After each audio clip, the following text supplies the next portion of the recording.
There we go. Good afternoon, everybody. Welcome to the final session of the day. Well done for making it this far. I'm going to start with the pepeha. And I'm not that good. I can only do it when I can read it. But let's see how we go.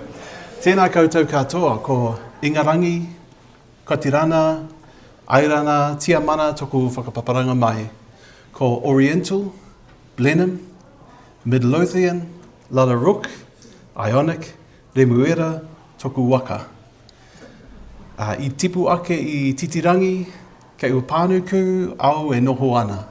No hāmoa taku whaiaupo, ko Salamari Young tona ingoa. Ko Suitauloa Simon Young au. Tēnā tātou katoa. It's great to meet you all today, and I just want to honour all of you for being here and honour all of the stories told and untold that are under this roof.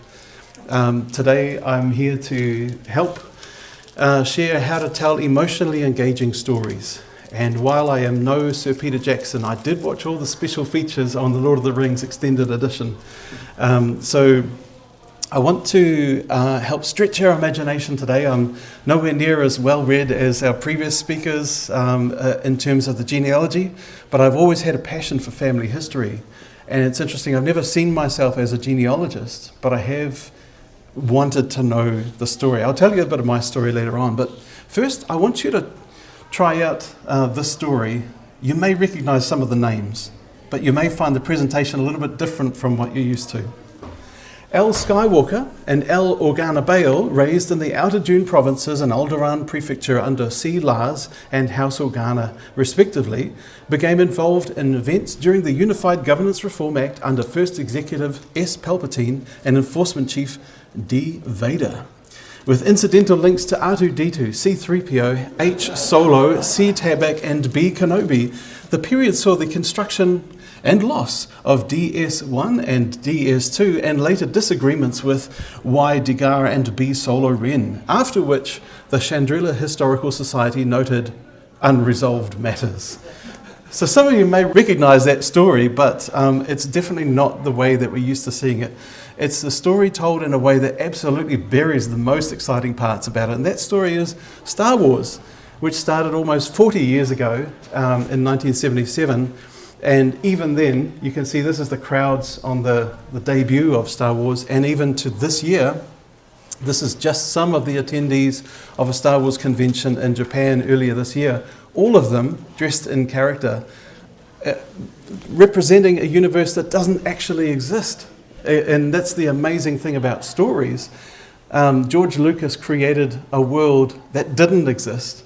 He decided to make it look like a used universe in the way that the production design was done. It wasn't a shiny, it was a universe with a history that didn't really explain itself, but it plunged people straight into it. And it had stories that people want to dress up, they want to be part of it. And yet, it's just really a story about a family tree. If you know the whole 9 main movies and all the shows that come out of it, it's a family story. It's a story about several generations of a family and what goes on. Pretty normal stuff. So what's the secret? Is it the lightsabers? Is it the space battles? Is it the marketing budgets and the merchandise deals? Or is it perhaps the human drama that actually gets people hooked? I've found so I was 2 years old when Star Wars first came out. I remember seeing it as a perhaps not at 2 years old, but as a maybe 4 or 5 year old. And it made an immediate impact on me because he was this world. And as a young person, it was the lightsabers and the explosions. But as I have become a hopefully mature person, it's actually the life stories of the people that make the biggest impact. And you could make an argument that Star Wars for some plays the role that religion plays for others. The people who go to those conventions, who dress as Mandalorians or Jedis, it's not that they literally believe that those things happen. They know that they're fictional stories, but they find some really good values to live by. So behind all the Hollywood marketing machine, there are some principles that we can learn. And so as you can tell, I've been thinking about this for a long time. And so I came up with an acronym, PHASES, the phases of a good story. And I will come back to that later on. But first, I just wanted to give you a bit of context about why I have this passionate interest in family history, because we all do this, we all show up to an event like this and we just assume, well, it's what everyone does, isn't it? And then we sort of know that it's not what everyone does. We're kind of a special bunch. And it is interesting in talking with people, why did you start? What was your spark? And so I traced the genealogy of my own history of genealogy.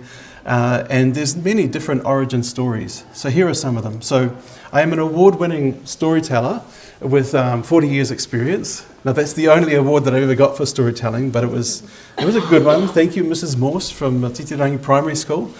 But actually, my spark of what made me interested in family history goes back even earlier. So this is my dad and myself. I'm 3 years old at the stage, he's 40. Now he's got the side of his head shaved. That's not for fashion. We are Westies, but we're not that kind of Westies. But unfortunately, that was he was having surgery for a brain tumour, and he would die that year. So that early loss, and I think it's often loss that gets us into family history, because I wanted to seek the one who I'd just lost, but over time I wanted to find out more about his family. We lived distant from them, and so that was a bit of an ongoing thing. And I'd also heard that there was a young family tree in our house. Now, Mum was a bit of a hoarder, and so I thought maybe it's here, maybe it's in this or that pile, not knowing that it was somewhere else, which will come up later on. Roll on 1995, and this movie absolutely grabbed me by the shirt and made me interested in Scotland. Now, Ancestry.com says I'm 24% Scottish, but when I watched Braveheart, I was 100% Scottish. I saw the landscape, I heard the music, and of course the story, which not historically very accurate, but incredibly dramatic and compelling. It had good guys, it had bad guys. So that was Braveheart. So it turns out that I'm a direct descendant of the bad guy in the movie, Edward Longshanks, which I was to find out later on. Anyway, let's move on from that. 2004, 21 years ago, we had a family reunion in the bustling metropolis of Te Kuiti. That's my uncle there in the middle, Uncle Russell, and he gave me, because he was getting ready to move house, and he gave me a brown paper bag that changed my life. It was the family tree that I'd heard about, thought about, and been dreaming about all these years. And so it was this quite thick pile of documents. It was photocopies of Gestetners. It was that old, but it had a lot of information. There were a lot of names, and some exciting names with Sir in front of them, or even with King in front of them, if you go back far enough. And so I was very excited, but also very much aware of my ignorance. I didn't really, despite my interest in history, I didn't pay that much attention in high school. So I was like, who are these people? Where are these places? What are these dates? And I started a reading binge. It made me very interested in history. I started to read in chronological order. So I found books about the 1500s and then started to go on my way up until the present, which was such a good experience, because we know things looking back. We know the inevitability, but we don't always know how it felt at the time. And so that was a theme that came in our last session here as well. World War I, when I was reading chronologically coming from the 1500s, 16, 17, 18, was such a shock. It was it must have felt like the world was ending. So yes, I started reading about history and I never really stopped. So that was a formative experience that made me a genealogist, despite not identifying as one. Fast forward to quite recently, so 2022, my mum passed away. So my dad passed away at 40, mum passed away at 83, and she had dementia. And so we knew for about 5 days before she passed that she was on her way out. And so while I was sitting with her, I had the self-appointed task of creating a video for her funeral. 83 years condensed down into 10 minutes. I found it obviously there was crushing grief, but there was also amazing healing in that experience of putting together the elements of the story, weaving together, explaining the background, the context. And I thought, wow, wouldn't it be nice if everyone had this? Because, I'm sorry, none of us gets out of this alive. We all, life is a fatal condition. And so wouldn't it be great if everybody had the chance to have their story told? Because also, when you've got that lens of somebody's about to pass or they've just passed, you just want to tell the good stories about them. You don't necessarily want to dish the dirt or talk about the things you disagreed with them. You want to find the best. So that made me think about how we tell our stories. That's later the next year, 2023, I had a very unusual experience for myself. This is in the village of Leova'a, Western Samoa, where my wife, her family comes from. And we got titles. We got matai titles. Matai is translated chief, but lest that make you think that we're in charge of anything. It's less being in charge of something and it's more being responsible for a lot of things. It was a very special experience to go through. This is called the Sauwhai, where me and about 100 other people were seated in the open air whale, and the cup was passed to each of us, and I'd been rehearsing how to say my part in Samoa, and I explained who I was, that I'm from New Zealand, I'm married to Marie, and she's the daughter of Ngofo, and he's the son of Salah Sasa. And so I was stepping into a name that others had inhabited before me, and others will inhabit after me, and I'm just a little sliver of this. And it's an oral culture, so really getting a feel of this is what genealogy means. It's not really dusty pages like the family tree that I was given in the brown paper bag. It's something very living, and it's something that's very much involved with land transactions and all that kind of thing.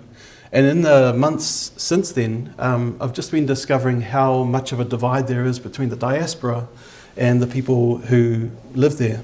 And it made me reflect on my own cultural identity as well. I'm, as I said, 24% Scottish, but it's several generations between Scotland and myself. So one of the things that I did, which I forgot to put a photo in here, is I've become the New Zealand convener for Clan Young, despite not really considering it a proper clan, because I've got Mackenzie and Fraser Highland Scots heritage, but Young I never really thought of as a clan. So that's part of my journey, and I'm going to Scotland next month to join the other Clan Young conveners around the world, which is going to be mind-blowing, absolutely. So anyway, back to the journey. Later that year, 2023, I began my Master of Technological Futures. So there's an institution in Newmarket called Academy X. They do things a little bit different. So it's a tertiary institution, but they focus on technology, they focus on innovation, and basically, so this is my cohort, we all brought some different field to the table and applied technology to it. So mine was family history, and my question was, how can technology help amateur family historians, which is most of us, tell better stories, more emotionally engaging stories? And the beautiful thing about where we live is that I didn't really need to leave or find people from anywhere else, because people from around the world are here. I did talk with somebody from Australia, did talk with somebody throughout New Zealand, but New Zealand, Fiji, Tonga, Samoa, Wales, Ireland, Scotland, Germany, India. I got a multitude of perspectives, and I took the really wide definition of technology, not just Ancestry.com or MyHeritage, but in the meaning of the word techne, how do people do things? And I summed a lot up in this one slide. How do we maintain our family history? We've got things like medals, so somebody's military service, very relevant to the topic we just had. We've got buildings, so Chinese culture and Māori culture represent family in buildings, and in Chinese it's written records, and some villages still have them, some don't. And obviously in Māori we have the wharenui. And recently I had the opportunity to be in Hoani Waititi marae, which is an urban marae. So they not only had the ancestors of those who founded the organisation, but they represented all the different iwi of New Zealand, and in the entryway they had the endeavour representing all the rest of us. Absolutely wonderful, and again reaches you on a different level. We've got gravestones, obviously, but then we've also got cairns. So one of the ladies I interviewed had Scottish ancestry like myself, fifth generation New Zealander, but her parents were very strong into the Scottish side, and so they, every time a new baby was born, they would go back to Scotland, get a stone from there and bring it back. So amazing, meaningful symbolism. We've got names. Names are clues as to, for example, on my dad's side of the family, every generation, except for mine, because I was born in the 70s and my parents wanted to be different, but every generation before that had Lind and Lamont in the name. Those are two Scottish clans that, as I would find out, are quite important to our history. So they're like clues. And often, we can see in our family trees, those names are like clues, a breadcrumb trail for us to follow. We've got tattoos on the bodies of people telling family stories. We've got songs, poems, scriptures, written things, books. I was very blessed to have a lot of sides of my family had genealogists that must run in the blood or something. So lots of books had already been written. So that was part of my study. I did interviews with wonderful people, including the GCG. So I was very blessed to meet a lot of you and get great perspectives. What I found was it kind of boiled down to two different groups of people. The first is, like many of us, the custodian, a little bit older, just a little bit. And this quote is a verbatim quote from one of my interviews. It's not as dramatic as it sounds, because the context was the lady who said this, just hoping to leave a little trace of something before I leave. She was meaning leave New Zealand, not this mortal coil. But again, as I say, life is a terminal condition. So there is that awareness that we do want something to outlast us. For my wife and I, this is quite important. We are a childless couple, and we both have a sibling each who are also childless. So we're a cul-de-sac on the family tree, and yet we've got so many things. When Mum passed, we had a whole sorting table full of photos and documents and things, and there was that heavy sense of responsibility that I'm sure we all feel sometimes. What am I going to do with all this? Is this trash? Is this treasure? What if I throw it out and it's actually really important? And I found some really good things through that process, but boy, was it hard. And there was the sense of, well, who is this going to be for? So that's the custodian people. The second group of people I found were the curious, and a bit like myself, they didn't consider themselves genealogists, but they love this topic, and they love the stories that come out of it. And they love Star Wars because of its complexity, and they get into all the details about it. They love Game of Thrones when that came out. That's another family tree story. They love the stories, and often they are multi-ethnic, and that's the way that New Zealand is going. New Zealand is going younger and browner, and often we call Multinesians. So a Māori parent and a Samoan parent. I've got a young friend called Daniel. He's 10 years old. He, in his whakapapa, he has Peruvian, Samoan, German, and English. And so that's a lot. That's a lot of languages, let alone stories to encapsulate and try to weave together. So we've actually got a lot of raw material, but the presentation is not always seen as relevant. And I've looked at historical fiction as well. That seems to be on the rise. So people are interested in time periods. And so that brings us back to the acronym, Phases of a Good Story. And so we've got the letter P starts, and we're looking at a protagonist. So stories, we like stories that are told by a person, hopefully a person that we can relate to. And sometimes we have some of these academic holdovers that say we should be the voice of God, or we should be trying to be as impartial as possible.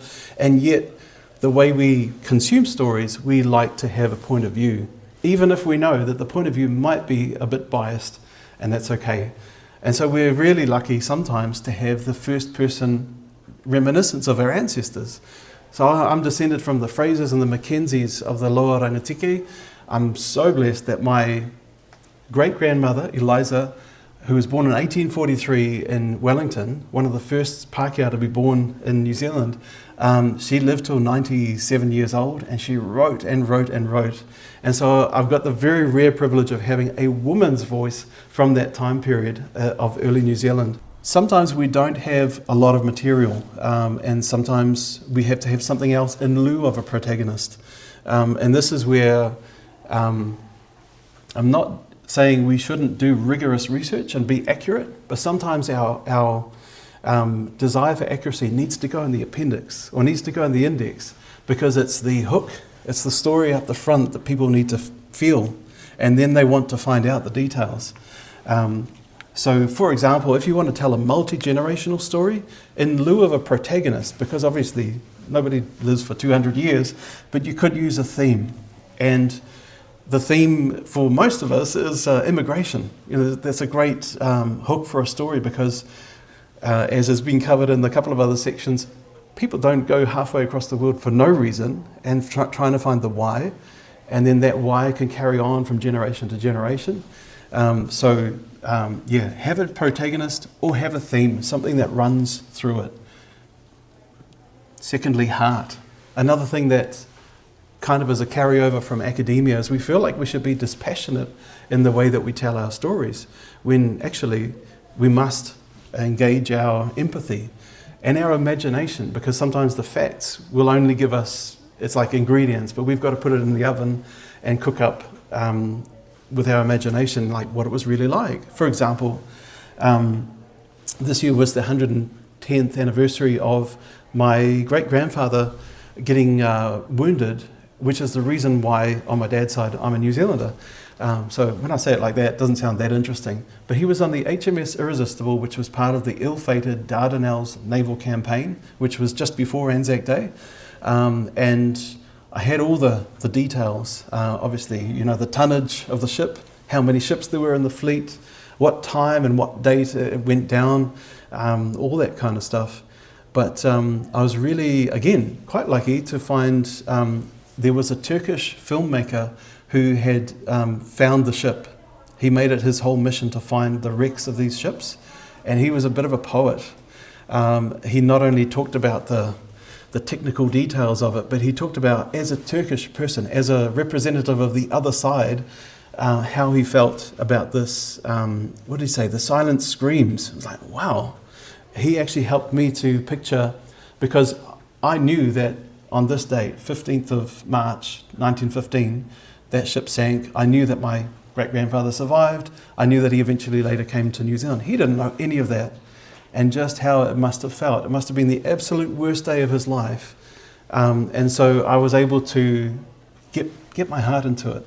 I think that's the thing with all of our stories. There are often things that take us by surprise, and we need to find that and bring that right to the fore. Because with every story on our family tree, there's two stories. What happened and how we found out about what happened. And sometimes we're very excited about the second story because it's hard work, and it really pays off. It gives us a dopamine hit, the reward chemical of the brain, when we actually make a discovery. But sadly, we're the only ones who are interested in that story. Everyone's really interested in the first story, what happened.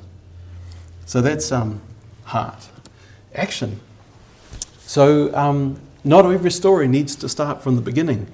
Guy Ritchie's great at making films that start with some improbable and highly violent activity and then freeze framing and then go, you're probably wondering how I got here, and then rewind. So that's a good formula. He keeps using it because it keeps working. And so, for example, in this picture, we found the most tension in the story it makes us go, what's going to happen next to the cat, to the water, to the fishbowl? And our imagination starts to go in all directions about what could happen. And it's, again, taking those parts of our story that have the uncertainty in them, or the conflict, or the question mark, what's going to happen next? And then, if necessary, rewinding back to tell the story of what happened. For example, again, when I did the video of my great-grandfather's naval disaster, I started with the explosion, because it was a flotilla that was on its way. It was all going reasonably well. And then the explosion. Then we go back to, when did he join the Navy? All that kind of stuff. Because you've got to get people in the first few seconds of the story. And that's our family, or that's whether you're making a video for YouTube. I started making videos as a challenge because I thought, of course these stories will be interesting to people who are related to me. But what about finding the humanity that it will be relevant to absolutely anybody? Good challenge. We've got the senses as well.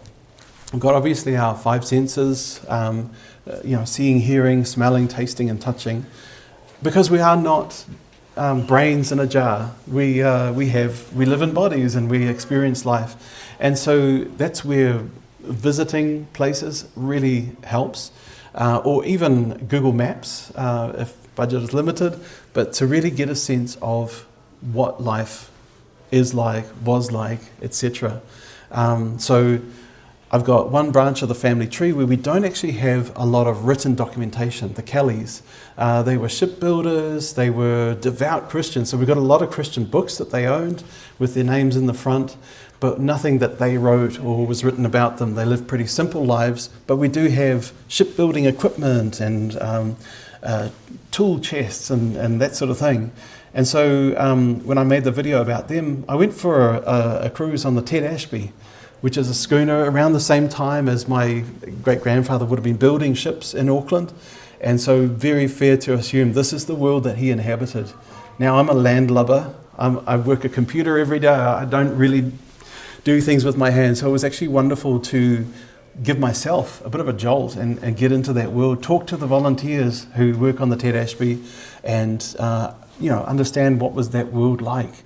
And the biggest thing that I got, actually, when I looked through all of my New Zealand ancestors, is just how hard and how physical the work was. And that's something that it lives in my memory now, and people can feel that when I tell that story. So yeah, don't just talk to brains in a jar, talk to people's senses. We've got examples, and so we've got the cat and the fishbowl again, for example. But when I say examples, I mean the details that are in the story that I'm saying, put in the appendix, they're not that important. Sometimes the details will help us to surface an insight. And it's almost having a formula of emotion first, then the details, because then people get interested in the details. So, for example, Henry Dickens Delamore was my great-grandfather.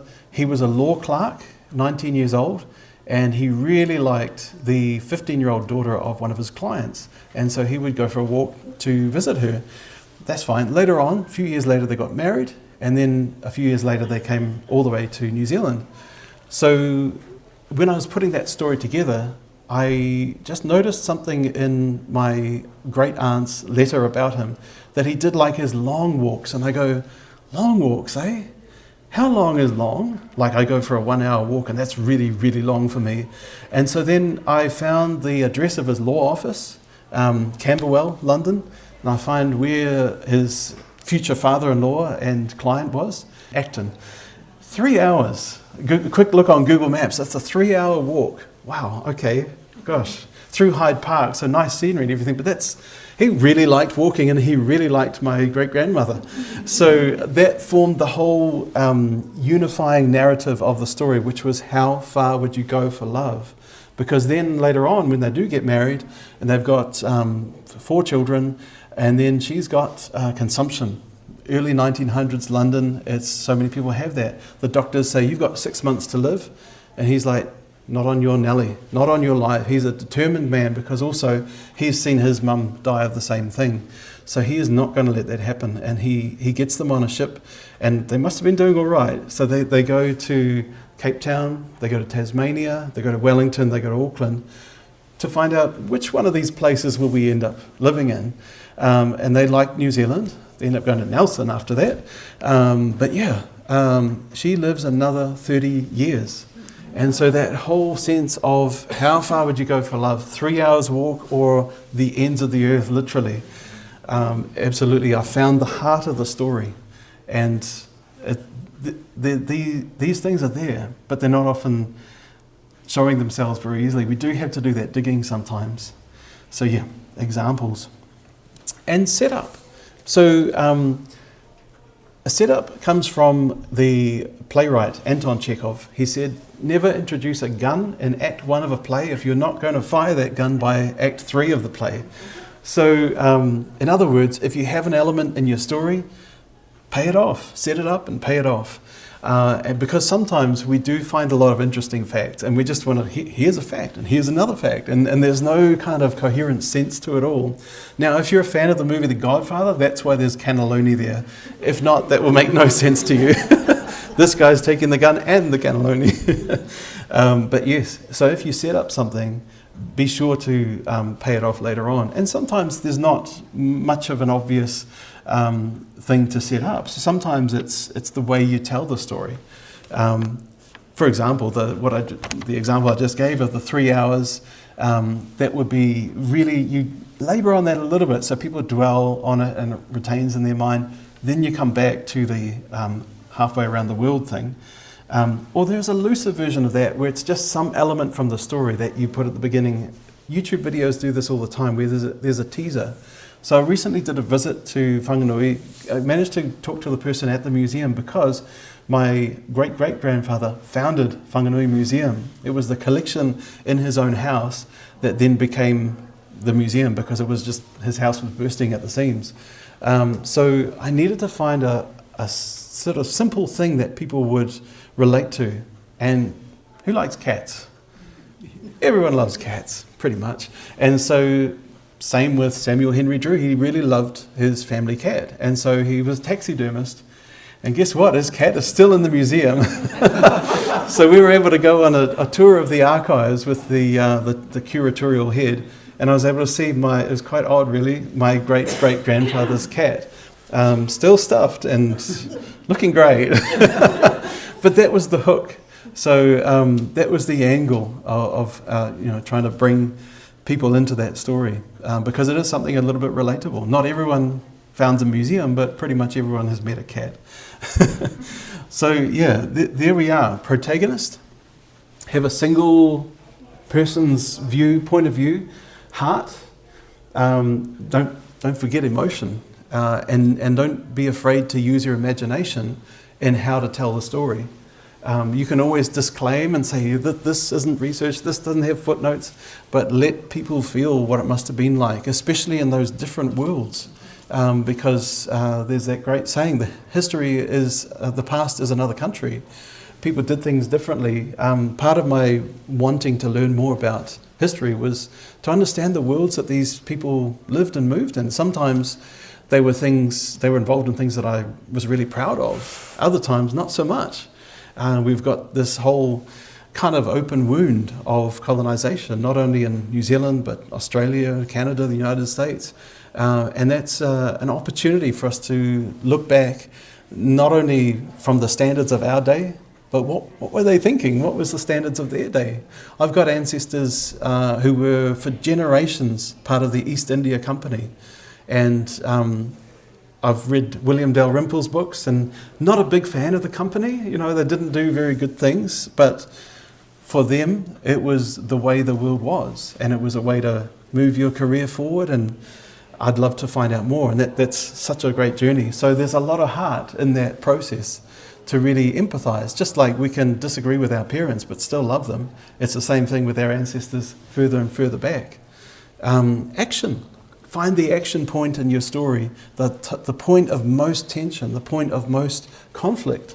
And conflict doesn't have to be intergalactic battles. A while back, I wrote a movie script, and I thought it was a comedy thriller. And then somebody read it and goes, "This should be a romantic comedy." Oh, okay. So I started doing my research. I got Bridget Jones' Diary and Love Actually, and I found that when they were well written, the stakes of what could happen were just as important to me as James Bond when the world's going to blow up, or Star Wars when, again, things are going to blow up. The conflict and tension can be interpersonal, but it can be just as dramatic and just as gripping if we get the storytelling right. Engage the senses, and that's not only our 5 senses, but also just find out about the places and the names and help people get a sense. And this is where museums are so great. I really enjoyed Sean's presentation because he'd done so much contextualizing of it for us. I've only been to Dunedin once, but now I feel like I've been there forever. Use examples or let the examples that you might want to lead with but aren't that interesting by themselves, let them illustrate and become part of an aha moment for somebody. So for example, I recently spoke to somebody who'd done a book of his family history, and he started with the passenger list on the ship that the family came out to New Zealand on. not so good. Not so good for attention grabbing, but really important once you get a feel for what was it like on the ship, how many people, how many people were there, who were they, how were they connected to each other. That's the kind of meta data, or the meta information that we want beyond just the pure information. And finally, set up. So set something up in order to pay it off. So that's, that is the phases of storytelling. I'm running quite early, so I'd love it if you had some questions. Do you want to tell people how they can access your YouTube videos? Yes, sure. So let me put here we go. It's all on oneancestor.co, or on YouTube it is One Ancestor at a Time. And the name actually came about when I was writing the thesis, because I found that the whole process, I don't know if you all remember when you started genealogy, it's a bit much. It's a lot, especially when we start counting how many ancestors we've got if we go back a long time. And as I say, I was blessed with relatives who've written books, so I didn't have to do the research so much. So it was more the coming to terms with processing all this information rather than finding it. And perhaps it's easier when you have to find it, because it all came at once. And going back sometimes 7 generations, so I had my work cut out for me. But I realised that it was the only way to do it was one ancestor at a time. And that's where the protagonist piece really came to the fore. That even though I'm telling the story of, say, the Delamore family, it's Henry's story, because he's the one who's written the letters, written the accounts, and it's through him that we kind of gain access to that world. But thanks for asking. So, just checking, so it is just .co, not .co. That's correct, yes, yeah, absolutely, yeah. One of the things I'm struggling with is that there are some subsets within the family, some characters in some families where there's not much known. Yes. And it's really hard to tell the story when there's this gaping hole. Yes, absolutely, yeah. Any suggestions? Kind of. I've got one like that. I got my ancestor George Henry Smith. One of the probably the most common names of the 1880s. And I don't know much of him at all. At least I've got 2 names, that's right. It's not just George Smith. Yes. And so it was a bit like that with the Kellys. And so I took the approach of what do they mean to me? So with the Kellys, they were, so I grew up in the Open Brethren, and they were brethren for 5 generations. And so I did a bit of a rabbit hole journey about, I knew a little bit of it, but I started to dig deeper. Where did this movement come from? What are its characteristics? And I look at genealogy as a learning opportunity. So it's like, what can I reflect on from that? What were the biases or the assumptions that I had growing up in that sort of multi-generational belief system? And the shipbuilding, so I looked at the industry, the area. They were based in Totara North, so I found that the place where he once worked had been fully 3D digitized as part of a local kind of heritage thing. It was quite a good way of connecting to place. So even if we don't know the person, but connecting to the place is great. Really, the previous session about finding the man on the memorial was very interesting, because there's so much kind of triangulation. And it's just when you think you've heard it all, it's like getting people's military registration number and finding one number different to triangulate dates and stuff. Absolutely amazing.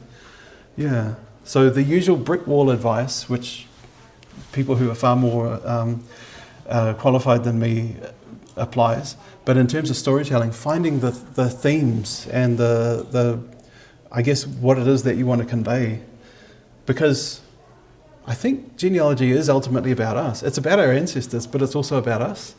And so the Kelly story was, I instead of telling one ancestor story, I did tell kind of 5 generations, because I didn't have much information, but it was more about the values that they had and the sense of, because I grew up in the Brethren, I didn't really have much to compare with, but now I've sort of gone further afield, had a bit more of a life. I can see, these are values that I agree with. These are values that I've moved on from and questioned, and that sort of thing. Yeah. I had a relative who fictionalised some bits where we knew nothing. Interesting. And it caused quite a lot of drama in the family. Oh wow, okay. Well, because people couldn't tell, which is fact and which is fiction. That's an important point. And always have a disclaimer. I'm not even going to read it. Yeah, right. That was the reaction of one person. Wow, yes. Yeah, that's a really good point. So it needs to be clear when you have used your imagination or fictionalized to state clearly that that's what's happened. Yeah, absolutely. I think that's, to me, it's a no-brainer, but yeah, it's important. Common sense is dead. Yes, absolutely. You can also look at what's happening to that person over their lifetime that might have shaped them in a certain direction. I've got an ancestor, 9th Times great-grandfather, who was a vicar of St Just in Cornwall in the 1600s. Wow. And I've done a talk on him, and I've done a timeline, and I'm in the process of thinking how I can write a sort of narrative about him, but I've got all the things he's gone through. He was around when King James I came and did the King James Bible. Wow. He was vicar when Cromwell came in and went through all the churches and took all the parish registers away from the clergy, and later he was made vicar under the auspices of Charles I, perpetual vicar for life. Then Cromwell came along, then there was a restoration under Charles II, and Amos got all these things back. I've got bits of him signing forms. I've got a poem that he wrote. He was a vicar at the Temple Church before he went down. And he's had this, he was in London at the time at the Temple Church when Inigo Jones was doing a rebuild on the original St Paul's Cathedral. Wow. And that was a 10-minute walk up the road from where he was, so he was aware of these things happening. He was alive when the Great Fire of London happened.